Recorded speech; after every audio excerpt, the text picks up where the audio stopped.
رب العالمين الرحمن الرحيم مالك يوم الدين إياك نعبد وإياك نستعين اهدنا الصراط المستقيم صراط الذين أنعمت عليهم غير المغضوب عليهم ولا الضالين.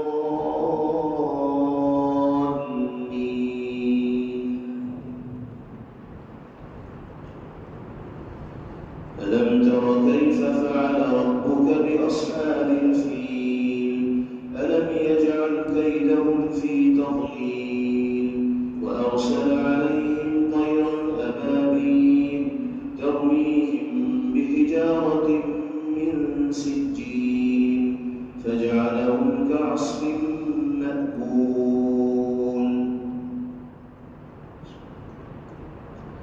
لإيلاف قريش إيلافهم رحلة الشتاء والصيف فليعبدوا رب هذا البيت الذي أطعمهم من جوع وآمنهم من خوف.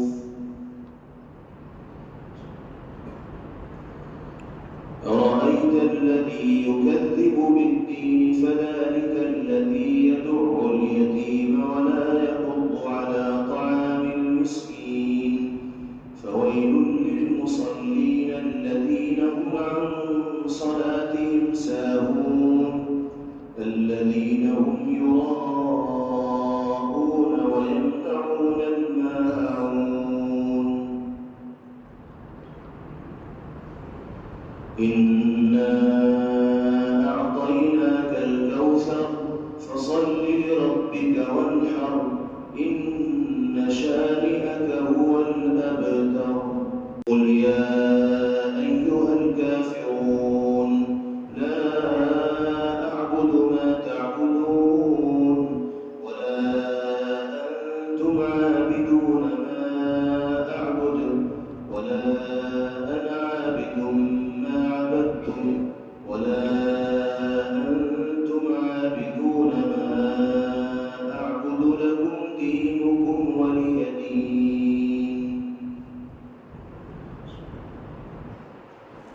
إذا جاء نصر الله والفتح ورأيت الناس يدخلون في دين الله أفواجا فسبح بحمد ربك واستغفره إنه كان توابا.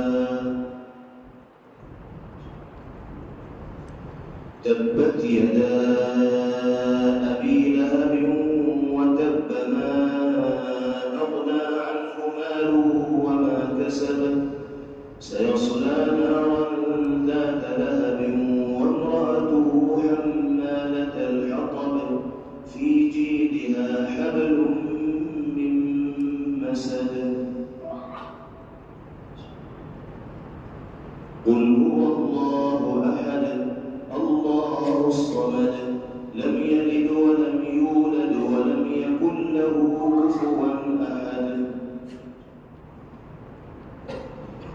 قل أعوذ برب الفلق من شر ما خلق ومن شر غاسق إذا وقب ومن شر النفاثات في العقد ومن شر حاسد إذا حسد.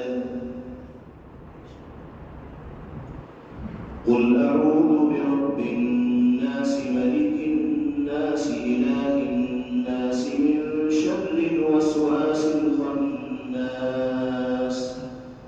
الذي يوسوس في صدور الناس من الجنة والناس. Thanks for watching. Don't forget to like, comment, share and subscribe to Al Wahid channel.